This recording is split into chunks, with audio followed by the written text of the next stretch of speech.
Let's go Broncos! There's a name being whispered in the city of the High Mile that could completely change the course of our season. A trade that, if it happens, could redefine the team's identity and send a message to the rest of the NFL that Sean Payton and the Denver Broncos aren't just here to rebuild, they're here to compete. And it involves a player who currently wears the silver and black of a division rival. That's right, you heard correctly. The rumors are getting stronger and stronger. The trade deadline is approaching, and the Broncos are at a crossroads. One decision could be the difference between another year of almost or a serious run toward the playoffs in January. I have all the latest details, insider information, and what this could mean for our roster, our salary cap, and our playoff chances. But before we begin, don't forget to hit the like button if you're a true Broncos fan, especially if you followed this team through thick and thin. And if you've been wearing orange and blue for more than 20 years, leave a comment below saying, "Go Broncos! My heart bleeds orange and blue." Okay, let's go. Because what I'm about to share might change your perspective on the rest of this season. The Broncos already boast some real speedsters in Troy Franklin and Marvin Mims. These guys are burners, explosive playmakers who can stretch the field. Then there's the size and presence of Courtland Sutton and Pat Bryant, two classic X-type receivers. But here's where the hole opens up. Denver lacks the true Z receiver, the flanker, the motion man,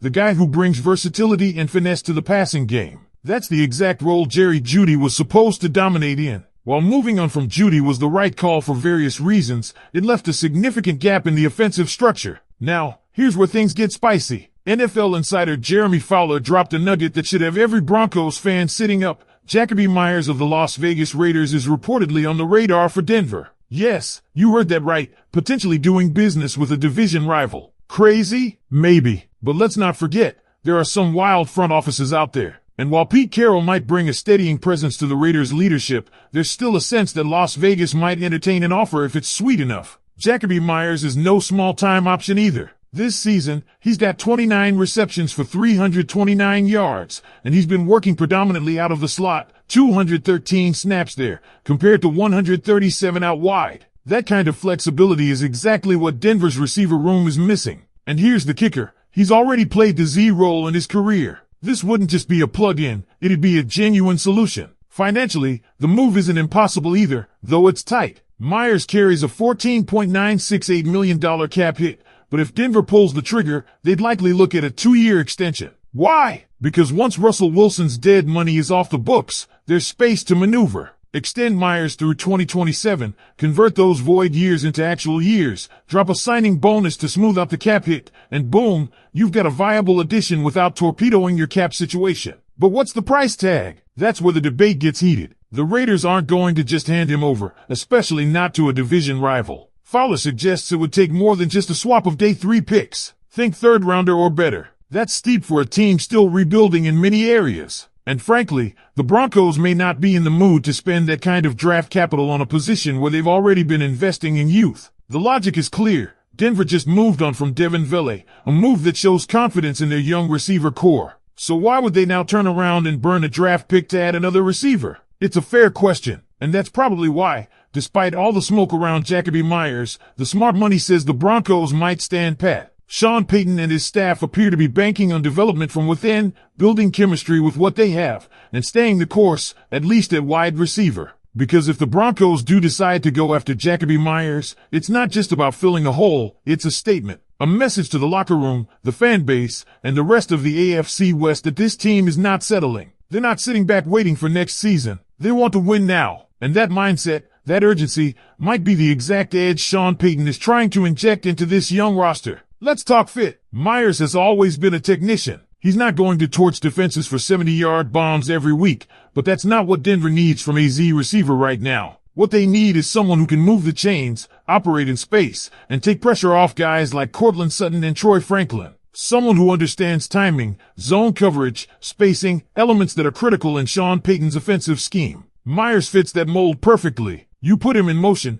you scheme him into favorable matchups, and you let him do what he does best. Create reliable separation and be a quarterback's best friend. And speaking of quarterback, having a receiver like Myers could help whoever is under center find rhythm more consistently. Whether it's continuing to roll with Jarrett Stidham or bringing in another option down the line, having a steady presence like Myers could be a game changer. His ability to work in the short to intermediate range, especially on third downs, would complement the big play threats in the current receiving core beautifully. Now let's rewind for a second. If Denver doesn't pull the trigger on a trade, then what's the internal plan for that Z role? Are we looking at trying to mold Pat Bryant into that spot? Can Mims or Franklin realistically shift into that flanker role consistently? It's possible, but right now, that would be a projection more than a plan. And that's risky. We've seen this team flirt with playoff potential before, only to be undone by injuries, inconsistency, or flat-out poor roster balance. Sean Payton has a chance to rewrite that story, and maybe Myers is the type of mid-season acquisition that helps tip the scales in Denver's favor. After all, you don't get many shots at fixing things mid-season. When the trade deadline passes, you ride with what you've got. Period. But of course, it's not just about football fit and cap space. It's about leverage. It's about politics. It's about division rivalries. Would the Raiders really be willing to trade a productive veteran to a team they face twice a year? Especially a team that's on the rise and could soon be a threat in the AFC West again? That's the wild card in all of this. And while Jeremy Fowler reports that Myers clearly wants out and has reaffirmed that recently, Las Vegas won't just give him away, especially if it means strengthening a rival. That's why, as much as the move might make sense on paper, the odds feel long. And maybe that's what's fueling all this buzz without any real traction. Because for all the speculation, for all the analytics and cap breakdowns, this comes down to whether two bitter rivals are willing to set aside their history for the sake of a deal. And let's not forget, Sean Payton's not known for desperation moves. He's calculated. He believes in building a culture. He believes in growing talent from within. If he and George Payton are comfortable with what they've built in the WR room, then standing pat might not be a sign of weakness. It might be a show of confidence. Still, the thought of Jacoby Myers in orange and blue, carving up defenses underneath while Sutton stretches the field and Mims takes the top off, that's hard to ignore. And with only days left before the trade deadline, the Broncos front office is running out of time to make a decision that could shape the second half of this season. And here's the thing that keeps lingering in the background. Sean Payton didn't come to Denver to rebuild forever. He came to compete. Every move he's made since taking over signals a long-term vision, yes, but also a readiness to strike when the opportunity is right. The Broncos front office knows the margin for error in the NFL is razor thin. They're watching teams around the league upgrade at key positions, and with the AFC still wide open in many areas, a bold midseason move could be the difference between missing the playoffs and making a serious run. But if they don't make the move for Myers, they need a real plan to develop internal consistency at wide receiver. Mims and Franklin bring elite traits, but they're young and still adjusting to the league's pace. Sutton has been a red zone threat and reliable outside target,